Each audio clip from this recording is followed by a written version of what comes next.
Hello students, hope you all are doing well.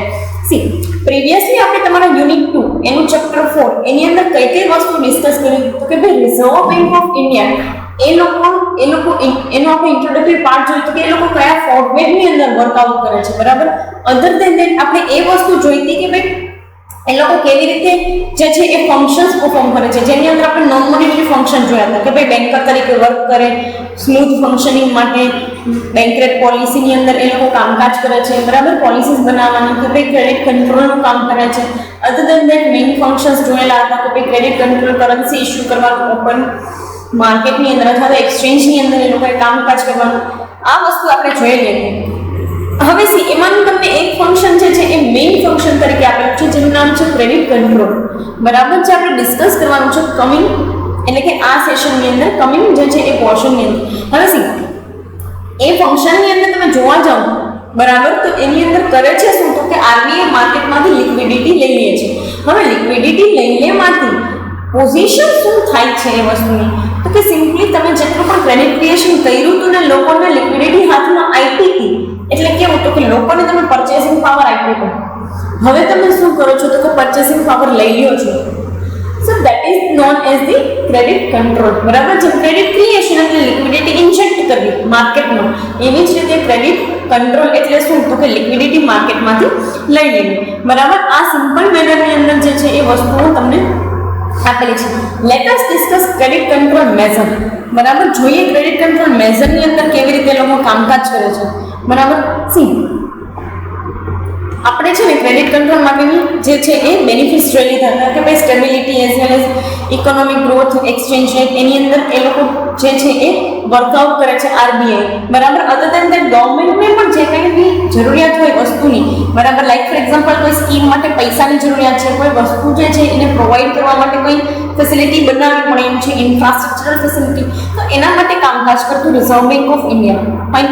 Instrument of credit control એની અંદર તમને બે વસ્તુ આપેલી છે, એક તો ક્વોન્ટિટેટિવ એન્ડ ધેન ક્વોલિટેટિવ, બરાબર. પ્રીવિયસલી આપણે કેવું કર્યું હતું ફંક્શન્સની અંદર તો કે પહેલા નોન મોનેટરી ડિસ્કસ કર્યા હતા એન્ડ ધેન મોનેટરી, બરાબર. હવે આની અંદર બી આપણે એ જ રીતે કરીએ છીએ. કેવી રીતે તો કે પહેલા ક્વોલિટેટિવ ડિસ્કસ કરશું પછી quantitative. The reason behind this is that કે ક્વોન્ટિટેટિવ મેઝર્સ જે છે એની અંદર આપણે થોડું ઇનડેપ્થ જવું પડશે, જેમાં પ્રીવિયસ યર્સના ડેટાથી લઈ અને કમિંગ છે એ other than that current data જે છે એને ડિસ્કસ કરવાનું છે. So let us discuss qualitative measures. Qualitative મેઝરની અંદર પહેલી વસ્તુ તમને આપી છે ડિરેક્ટ મેઝર. ડિરેક્ટ મેઝર એટલે શું તો કે શું સિમ્પલી જે છે એ રિઝર્વ બેંક ઓફ ઇન્ડિયા એક ઓર્ડર અથવા તો એક નોટિસ આપી દે છે કોમર્શિયલ બેંક્સને. હવે તમને એમ થાય કે મેડમ કેમ કોમર્શિયલ બેંક્સની નોટિસ આપે છે, તો બહુ સિમ્પલેસ્ટ મેનરની અંદર તમને કહું કે જે ક્રેડિટ કંટ્રોલ કરાવવાની તમારે કામકાજ છે, ક્રેડિટ ક્રિએશન છે ને એ એવી વસ્તુ છે ઓટોમેટિકલી થઈ જતી હોય, એમાં બહુ જાજુ જે છે ને એ માની લો કે આરબીઆઈ ઇન્વોલ્વ થવું ના મળે. શું કામ? અને એટલા માટે જ એ તમને છે ને ક્રેડિટ ક્રિએશન જે છે એ તમને કોમર્શિયલ બેંકના ફંક્શનમાં આપેલું છે, નહીં કે રિઝર્વ બેંકના, બરાબર. નો ડાઉટ એમાં રિઝર્વ બેંકનો હાથ છે, પોલિસીસ જે છે એની અંદર ચેન્જીસ કરવો એની અંદર રિઝર્વ બેંકનો હાથ હોય છે.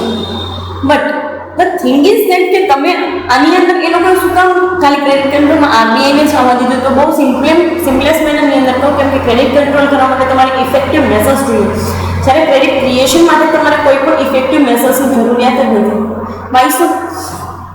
સિમ્પલી ક્રેડિટ ક્રિએશન ઓટોમેટિકલી થાય છે, લોનની જરૂરિયાત બધાને હોય છે, પણ ક્રેડિટ કંટ્રોલ થતું નથી કેમ કે કોઈ પણ લોકો જે છે એ પોતાના ખર્ચા ઉપર રોક લગાડવા માટે તૈયાર નથી હોતું. તો કોમર્શિયલ બેંક જે છે એ લેન્ડિંગ જે છે એના ઉપર રોક લગાડવા તૈયાર નથી હોતું. તો ડાયરેક્ટ મેસેજની અંદર અથવા તો ડિરેક્ટ મેસેજની અંદર કરે છે શું એ લોકો તો કે સિમ્પલી એક નોટિસ અથવા તો એક ઓર્ડર જે હોય ને એ કોમર્શિયલ બેંક્સને આપી દે અને એવી રીતે કહે કે અમે આ પ્રકારની બેંક રેટ પોલિસી અને આ પ્રકારની અમે જે છે એ ચેન્જ કરીએ છીએ સીઆરઆરની અંદર, તો તમે સ્વ ઈચ્છાએ અમારી સાથે જોડાઈ જાઓ, બરાબર. તમને એક વર્ડ આપેલું હશે ને તમે whenever you will read the book, બરાબર, તમને આઈડિયા આવશે કે એની અંદર આપેલું છે કે અંડર આરબીઆઈ એમ્બિટ, AMBIT એમ્બિટ એડમિટનો સીધો સાદો મિનિંગ થાય છે કે અંડર કંટ્રોલ અથવા તો અંડર રૂલ્સ એન્ડ રેગ્યુલેશન્સ. તો શું કહેવા માંગે છે તો કે ડિરેક્ટનેસની અંદર એવું કે છે ભાઈ એક એવો ઓર્ડર આપે તો નોટિસ આપે કોમર્શિયલ બેંક્સને, જેના થ્રુ કોમર્શિયલ બેંક્સ જે છે એને એવું કહેવામાં આવે કે તમે સ્વ ઈચ્છાએ અમારા ક્રેડિટ કંટ્રોલ પ્રોસેસની અંદર તમે ઇન્વોલ્વ થઈ જાઓ. Fine. So this is the very basic thing. Next તમને કહે છે changes in the proportion of debt. Debt પ્રપોર્શનની અંદર ચેન્જીસ કરો. વાય સો ડેટ પ્રપોર્શનની અંદર ચેન્જીસ કરો? ડેટ પ્રપોર્શન એટલે તમારું ને મારું દેવું નહીં, બટ મોર્ગેજીસની અંદર ચેન્જ કરવાનું. પહેલાં કેવું હતું અને હજી પણ આઈ થિંક ઘણી બધી બેંક્સ જે છે નેશનલાઇઝ બેંક્સ એની અંદર આ જ ટાઈપનું વર્ક ચાલે છે. કેવી રીતે? તો કે સિમ્પલી જે છે એ ડેટનો પ્રપોર્શન છે ને ઓછો હોય. લાઈક ફોર એક્ઝામ્પલ ડેટની સામે મોર્ગેજીસ જે છે, ડેટનો પ્રપોર્શન જેવો છે એની સામે મોર્ગેજીસ બહુ ઓછા હોય. કેવી રીતે?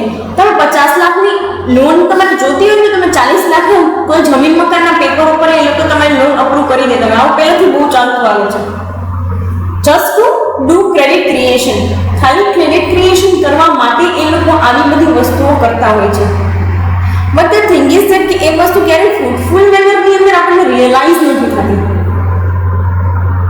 So that is the thing. અને એટલા માટે જે લોકો કહે છે કે changes in the proportion of date. એટલે હવે તમારે કરવાનું કેવું તો કે મોર્ગેજ છે ને એને તમે વધારી દો ઇન કમ્પેરિઝન ટુ ધી મોર્ગેજને તમે વધારી દો in comparison to the your loan or approval of your loan. Like for example મારે 50 લાખની લોન જોઈએ છે, મારે 70 લાખના જમીનના કાગળિયા મૂકવાના. That's it. આવું તમે કરો ને તો ઓટોમેટિકલી લોનનો પ્રપોર્શન ઓછો થઈ જશે. કેમ કે લોકો છે ને ક્યારેય એવું ના કરે કે પોતાના વધારે કાગળિયા મૂકી અને જે છે એ ઓછા પૈસાની લોન લે. શું કામ? The reason behind this is that કે એ લોકોને ક્યારેય પણ આ વસ્તુની અંદર ફ્રૂટફુલનેસ દેખાતી હોતી નથી. સીધી વસ્તુ છે. આજ મને કોઈ જાજા પૈસા મૂકવાનું કે જાજા પૈસા અથવા જાજી મોર્ગેજ મૂકવાનું કે in comparison to the loan, તો આ વસ્તુની અંદર ક્યારેય મને ફ્રૂટફુલનેસ જનરેટ થાય નહીં. And that's it. બરાબર. એટલા માટે ચેન્જ કરવાનું કે છે ડેટનો પ્રપોર્શન. Right. So that's this. See next તમને કીધું છે રેશનિંગ ઓફ ક્રેડિટ. ક્રેડિટ રેશનિંગનો તમને એક કન્સેપ્ટ આપેલો છે. તમે ક્યારેય આ વસ્તુ નહીં સાંભળી હોય. સો ગુડ સોર્સ ઓફ નોલેજ. આમાં ઘણી બધી વસ્તુ તમે જ્યારે સ્ટડી કરો છો ને ત્યારે તમને આઈડિયા આવશે કે આની અંદર મેડમ ઘણી બધી એવી વસ્તુ છે કે જે અમે અત્યાર સુધી ક્યારેય જાણતા જ નથી. એકચ્યુઅલી ક્રેડિટ રેશનિંગ નામનો કન્સેપ્ટ છે. આમાં તો તમને રેશનિંગ ઓફ ક્રેડિટ આપ્યું છે, બટ ઓરિજિનલી એની નામ છે ક્રેડિટ રેશનિંગ. જેની અંદર બેંક જે છે ને આરબીઆઈ એ રેશનલી બિહેવ કરે. રેશનલી એટલે કેવું? ન્યુટ્રલ. આ સાઈડે નહીં અને આ સાઈડે નહીં, વચ્ચે ઇન મિડલ, ન્યુટ્રલ. બરાબર. તો ન્યુટ્રલની અંદર એ લોકો બિહેવ કરે છે. કેવી રીતે? તો કે નહીં કોમર્શિયલ બેંક્સનું કે નહીં ઇન્ડિવિજ્યુઅલ કસ્ટમર્સનું, ખાલી અને ખાલી આરબીઆઈ એટલે સેન્ટ્રલ બેંક છે કે એ પ્રમાણે ચાલે. તો ક્રેડિટ રેશનિંગની અંદર એ લોકો કરે શું તો કે છે ને જેટલી પણ લોન હોય ને અલ્ટિમેટલી બિઝનેસ લોન ઓર પર્સનલ લોન કે વ્હીકલ લોન એવી બધી લોન હોય ને એના રેટ વધારી દે. હું ઘણા લોકો એવા આવશે કે હાયર રેટે લોન લે. તો તમને એમ થાય કે મેડમ હાયર રેટે લોન લે તો બેંકને કેવો ફાયદો થાય? પણ એ બેંકને ફાયદો ભલે તમને દેખાય છે, પણ જ્યારે એ વસ્તુ નોન પરફોર્મિંગ અસેટમાં કન્વર્ટ થઈ જાય તો બેંકને સામે નુકસાની એવડી છે. બરાબર. તો આવા કેસીસની અંદર ક્રેડિટ રેશનિંગમાં આરબીઆઈ કરે શું કે રેટ છે ને એ વધારવાનું કહે, પોતે ના વધારે. એટલે શું કહે કે હું કોમર્શિયલ બેંકને જે રેટે લોન આપું છું એ રેટ નહીં વધારું, પણ કોમર્શિયલ બેંક જે રેટે ઇન્ડિવિજ્યુઅલ્સને લોન આપે છે ને એ રેટે લોકો વધારી દેશે. આનાથી ફાયદો શું થાય તો કે લેન્ડિંગ છે ને એ બહુ એટલે બહુ ઓછું થઈ જાય અને લેવાવાળા એ ઓછા થઈ જાય.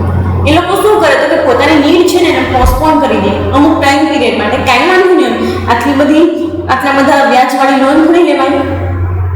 એના કરતાં બેટર છે કે હું મારું કન્ઝમ્પશન પોસ્ટપોન કરી દઉં કે ભાઈ કાંઈ વાંધો નહીં, આ વસ્તુ આપણે પછી લેશું. That's it. રાઈટ. સો એ સેન્સની અંદર ક્રેડિટ રેશનિંગ તમને આપેલું છે. સો નેક્સ્ટ તમને એક પોઈન્ટ આપેલો છે control of credit expanded by borrowers. Credit control by the borrowers. બરાબર. ક્રેડિટ કંટ્રોલ જે છે એ બોરોવર્સ સાઈડથી કરવામાં આવે. આવું કેવી રીતે કરવામાં આવે? તમને એમ ક્વેશ્ચન છે કે મેડમ બોરોવર્સ લોકો જ માર્કેટની અંદર ક્રેડિટ ક્રિએશન માટે એનો જ હાથ હોય છે ને એ લોકો જ લોન લેતા હોય એટલે જ આપણું બધું ચાલે છે. તમારા પ્રશ્ન તો સાવ સાચો જ છે. તમારી વાત એ સાવ સાચી છે કે બોરોવર્સના લીધે જ આ ક્રેડિટ ક્રિએશન એક્સપાન્ડ થયું છે. તો હવે ક્રેડિટ કંટ્રોલ પણ એ લોકોના મેસેજ એ લોકોના માધ્યમથી આપણે કરાવી શકીએ મીડિયમ થ્રુ. તો કે યસ, વાય નોટ. બોરોવર્સ લોકો લોન લેવાનું બંધ કરે તો ઓટોમેટિકલી ક્રેડિટ કંટ્રોલ થઈ જાય. સમજો છો? બોરોવર્સ લોકો જો બંધ કરી દે તો ઓટોમેટિકલી ક્રેડિટ કંટ્રોલ થઈ જાય. And that's it. તો હવે તમને પ્રશ્ન થાય કે મેડમ એ લોકો શું કામ ક્રેડિટ લેવાની ના પાડી દે, એ લોકો શું કામ લોન લેવાની ના પાડી દે? તો ઘણી વખત છે ને કોમર્શિયલ બેંક્સની અંદર એ લોકો જે છે એના રિલેશન્સ હોય એના કસ્ટમર્સ જોડે, બરાબર? એટલે કેવું તો કે એ લોકો એના કસ્ટમર્સ જોડે બધી વસ્તુમાં પોપઅપ કરીને ચાલતા હોય કે કાંઈ વાંધો નહીં, આ વસ્તુ છે તો અમે અમારા કસ્ટમર્સ સાથે સારા રિલેશન છે તો અમે એની જોડે વાતચીત કરશું કે એને સમજાવશું. તો control of credit expanded by બોરોવર્સમાં કેવું કરે લોકો તો કે જે કોઈ પણ બોરોવર હોય ને અથવા તો લોન લેવાનું જે કોઈ પણ પર્સન છે ને, weather it is the individual or it is the industry or it can be bank, બરાબર? કોઈ પણ છે તો કરે શું તો કે એને એમ કહી દે કે કાંઈ વાંધો નહીં, તમે જે છે એ ક્રેડિટ તમે લ્યો પણ છે ને આ વસ્તુ માટે બરોબર નથી, આ પ્રોજેક્ટ માટે તમે ક્રેડિટ લ્યો નહીં, આ વસ્તુને લોન્ચ કરવા માટે તમે હજુ થોડો ટાઈમ રાહ જુઓ કે આ વસ્તુથી તમને ફ્રૂટફુલનેસ જનરેટ થશે નહીં, તો તમે અત્યારે લોન ના લો, ક્રેડિટ ના લો. આવી વસ્તુ છે ને રિલેશનશિપ મેનેજર હોય ને એ કે એના કસ્ટમર્સને જ્યારે કસ્ટમર લોન લેવાનું ત્યારે આનાથી થાય શું તો કે કસ્ટમર પોતે જ ના પાડી દે કે કાંઈ વાંધો નહીં, અત્યારે હું લોન લઈશ નહીં, પછીથી લઈશ. So that is the reason, અને એ રીઝન અકોર્ડિંગ ટુ જ તમે જે છે એ થ્રુ બોરોવર્સના મીડિયમ થ્રુ તમે જે છે ને એ ક્રેડિટ કંટ્રોલ કરાવડાવી શકો છો. ફાઇન.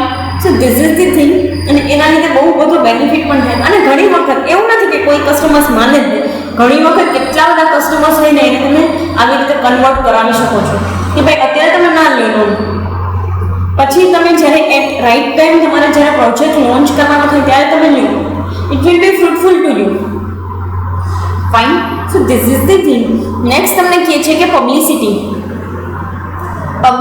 એટલે છે શું તો કે તમને એમ થાય, તમે એક નામ સાંભળો છો બહુ પબ્લિસિટી કરે છે. પબ્લિસિટી એટલે it is medium of advertisement કે જેમાં તમે પબ્લિકને અવેર કરાવો છો તમારી કોઈ પણ વસ્તુ માટે. તમે એમ કહેતા હશો ને આ બોલિવૂડ સેલિબ્રિટી તો પબ્લિસિટી સ્ટન્ટ કરે છે, એ શું હોય એકચ્યુઅલમાં? એ વસ્તુ શું છે તો કે પબ્લિક લોકોને પોતાની કોઈ એક્ટિવિટીથી અવેર કરાવવા. આવી જ વસ્તુ જે છે આ જ પબ્લિસિટીનું મેઝર જે છે એ આરબીઆઈ પણ કરે. કેવી રીતે? કોમર્શિયલ બેંક્સ જે છે એને કહી દે કે તમે આવા ટાઈપના છે ને પેમ્પલેટ છાપો જેમાં તમે લોન વિશે લખો કે ભાઈ તમે લોન રીપે નહીં કરો તો આટલા એક્શન આ છે તે છે, તમે આ વસ્તુ માટેની લોન ના લઈ શકો, આ વસ્તુ માટે લઈ શકો તો આટલા રેસ્ટ્રિક્શન્સ આવે છે, આ વસ્તુ માટે લ્યો છો તો આવા રૂલ્સ રેગ્યુલેશન્સ છે માર્કેટની અંદર જે તમારે ફોલો કરવાના હોય છે. આવું તમે કહેતા થઈ જાઓ. કોઈ બી કોમર્શિયલ બેંકની અંદર મોટા આવા તમે છે ને પેમ્પલેટ લગાડી દો, પોસ્ટર્સ લગાડી દો. This is the medium of publicity. Other than that તમે એડવર્ટાઇઝમેન્ટ આપી દો ટીવી ચેનલની અંદર જે તમે જુઓ છો, બરાબર ને? Mutual fund is subject to market risk, બરાબર? રિઝર્વ બેંક ઓફ ઇન્ડિયાની એડવર્ટાઇઝમેન્ટ આવે છે કે કોઈના પાસવર્ડ, એટીએમ પિન એ તમે કોઈની સાથે શેર ના કરો, ઓટીપી. આ શું છે? This is the measures of publicity for awareness. તો એવી જ રીતે તમે ક્રેડિટ કંટ્રોલ કરવા માટે એ લોકોને સમજાવી પણ શકો કે ભાઈ તમે માર્કેટની અંદર આટલી બધી લિક્વિડિટી આવી જશે તો આવા પ્રોબ્લેમ્સ માર્કેટમાં ફેસ કરવા પડશે. આપણે ઇન્ડિવિજ્યુઅલ પબ્લિકે અને આપણી ઇકોનોમીએ, અને લોકો સમજે બી છે. હવે લોકો પહેલાં જેવા નથી રહ્યા જે લોકો ઇલિટરેટ હોય ને જેને આ વસ્તુની અંદર કાંઈ ખબર ન પડતી. આ હવે એવી વસ્તુ થઈ ગઈ છે કે જેને કાંઈ ખબર નથી પડતી ને એ થોડો ઘણો ઇન્ટરેસ્ટ લે છે.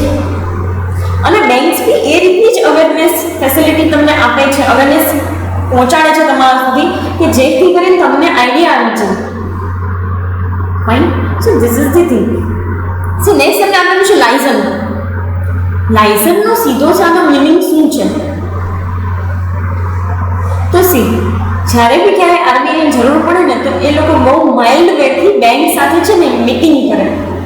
એટલે કેવું કે આરબીઆઈના ગવર્નર, આરબીઆઈની બોર્ડ જે છે એની કમિટી એટલે કે બોર્ડ મેમ્બર્સ, પછી એસબીઆઈના મેનેજર, કોટક મહિન્દ્રાના મેનેજર, એચડીએફસીના મેનેજર, આઈસીઆઈસીઆઈના મેનેજર, બેંક ઓફ બરોડાના મેનેજર, ઇન્ડિયન ઓવરસીઝ બેંકના, બેંક ઓફ ઇન્ડિયાના મેનેજર, બરાબર. આવી રીતે બધા જેટલી પણ કોમર્શિયલ બેંક છે એના મેનેજરને ભેગા કરે અને એ લોકો સાથે ચર્ચા કરે કે તમે છે ને, હું કાંઈ નહીં કહું, એટલે કોણ તો કે આરબીઆઈ કંઈ નહીં કહે, પણ તમે છે ને તમારી રીતે જ એવા મેસેજ લઈ લો કે જેથી કરી અને લોકો જે છે એ લેન્ડિંગ લેતા ઓછા થઈ જાય, એટલે કે લોન લેતા ઓછા થઈ જાય. હવે તમને શું લાગે છે કે આની અંદર આ લોકો કેવી રીતે વર્કઆઉટ કરતા હોય? તો કે સિમ્પલી એ લોકો કોમર્શિયલ બેંકને એમ કે તમે આટલી કેટેગરીની લોન છે ને એમાં ઇન્ટરેસ્ટ રેટ વધારી દો.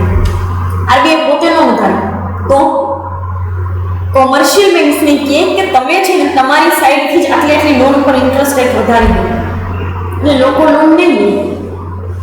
એટલે જ્યારે તમે ઇન્ટરનેટમાં સર્ચ મારો ને ત્યારે તમને દરેક બેંકના છે ને અલગ અલગ રેટ્સ જાણવા મળે. તમે ખાલી છે ને કોઈ એક કેટેગરીની લોન હોય ને એની અંદર સર્ચ મારજો, એટલે એની અંદર સર્ચ મારશો ને તો તમને આઈડિયા આવી જશે કે દરેક લોન જે છે ને એના રેટ અલગ અલગ હોય છે બેંક વાઇઝ, એની કેટેગરી વાઇઝ. ખાલી એક માની લો કે કોઈ વ્હીકલ લોન જે છે ને એના માટેના તમે મારજો interest rate search, you will get the idea.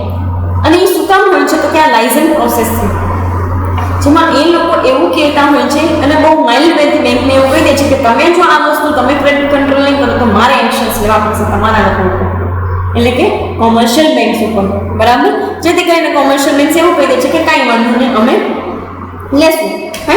અને બહુ માઇલ્ડ વે છે એના થ્રુ જે છે એ થઈ પણ જતું હોય છે ક્રેડિટ કંટ્રોલ. હવે નેક્સ્ટ તમને આપીશું ક્વોન્ટિટેટિવ મેઝર્સ, જેની અંદર 3 વસ્તુ છે: bank rate policy, open market policy અને change in the cash reserve ratio. Let us discuss the first one. First વનની અંદર થોડું ઘણું આપણે ડિસ્કસ કરી લઈએ, જે કંઈ પણ બાકી રહેશે એ કમિંગ સેશન્સની અંદર જોઈએ બેંક રેટ પોલિસીમાં શું કહેવા માંગે છે. સી, ફર્સ્ટ પોઈન્ટ તમને બેંક રેટ પોલિસીમાં એવું કીધું છે કે reserve Bank of India purchases bills of exchange from commercial banks and rediscount it. In other words, bank rate means the lending rate decided by RBI.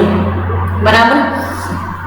સીધી સાદી એક વસ્તુ છે જે રેટે આરબીઆઈ જે છે એ લોંગ ટર્મ, શોર્ટ ટર્મ અને term loans આપે છે ને કોમર્શિયલ બેંક્સને, એ રેટને બેંક રેટ પોલિસી કહેવામાં આવે છે. ફાઇન. જેની અંદર એ લોકો શું કરે તો કે નોર્મલ આપણે કે બિઝનેસના બિલ્સ ઓફ એક્સચેન્જ હોય કોમર્શિયલ બેંક ડિસ્કાઉન્ટ કરે, એ જ રીતે આ પણ શું કરે તો કે નોર્મલ આપણે બિલ્સ હોય ને એવા જ બિલ્સ ઓફ એક્સચેન્જ લઈ આવે અને ડિસ્કાઉન્ટ કરી અને પાછા આપી દે કોમર્શિયલ બેંકને, જેમાં એ લોકો શું તો કે અલ્ટિમેટલી પરચેસ કરી લે છે અને ડિસ્કાઉન્ટ કરીને પાછા આપી બિલ્સ દઈને બિલ્સ જે છે એ પરચેસ કરી પૈસા દઈ દે છે, ઓટોમેટિકલી લેન્ડિંગ થઈ ગયું. બરાબર. હું કોઈ બિલ્સ પરચેસ કરું છું ને મારે એને પૈસા દેવાના છે, સિમ્પલી એ મહિનાની અંદર જ કોમર્શિયલ બેંકને આ લોકો શું કરે છે તો કે લેન્ડિંગ કરે છે. નેક્સ્ટ તમને કીધું છે કે if RBI wants to lend less then it fixes high bank rate. Similarly, if want to lend more then it decreases the rate. વધારે લેન્ડિંગ કરવું હોય ને, બરાબર, માર્કેટની અંદર ક્રેડિટ ક્રિએશન કરવું છે તો ઓછા રેટ રાખે, બટ ક્રેડિટ કંટ્રોલ કરવું છે તો વધારે રેટ રાખે, જેથી કરીને થાય શું તો કે ભાઈ ઓટોમેટિકલી જે છે ને બેંક રેટ વધારે છે તો ઓટોમેટિકલી કોમર્શિયલ બેંકને એટલે ઓછા પૈસા મળે, અને વધારે રેટ ભરવા પડે તો બેંક જે છે કોમર્શિયલ બેંક ડિસ્કાઉન્ટ બી ના કરવાનું, તો લેન્ડિંગ ઓટોમેટિકલી ઓછું થઈ ગયું. Okay, yes. સી, શું કહે છે તો કે the main reason behind doing this is to decrease speculative activity. બરાબર. કોઈ પણ પ્રકારના સ્પેક્યુલેશનને અકોર્ડિંગ એક્ટિવિટી માર્કેટમાં થાય ને એ વસ્તુને રોકવા માટે જે છે ને એ આ બેંક રેટ પોલિસી લઈ આવે છે. એટલે કેવી સ્પેક્યુલેટિવ છે તો કે તમે ફ્યુચર પ્રાઇસ જે છે ને આપણે કેમ ડિમાન્ડમાં ભણ્યા હતા એ જ રીતે તમે ફ્યુચર પ્રાઇસનું એન્ટિસિપેશન કરો છો કે ભાઈ આગળ જતાં આની વસ્તુ આપણે ફેસ કરવી પડશે તો અત્યારે લઈ લઈએ. તો માર્કેટની અંદર આવું કરવાથી ઇમ્બેલેન્સ ક્રિએટ થાય, અને ઇમ્બેલેન્સ જે છે ને એ સારી વસ્તુ છે નહીં. તો એવી સ્પેક્યુલેટિવ એક્ટિવિટીને રિમૂવ કરવા જે છે એ બેંક રેટ પોલિસી લઈ આવે છે. અત્યારે તમને બેંક રેટ અત્યારે કરન્ટલી તમે મે 2020નો બેંક રેટ જોવો હશે તો 2 મહિના પહેલાંની પોલિસીનો તો 4.65 જેટલો હતો. બરાબર. બાકી તમને આગળ જે છે એ કમિંગ પ્રીવિયસના અને કમિંગના એના ડેટા આપેલા છે, જે આપણે ફર્ધર સેશન્સની અંદર ડિસ્કસ કરીશું. અત્યારે અહીંયા સુધી રાખીએ. Thank you so much.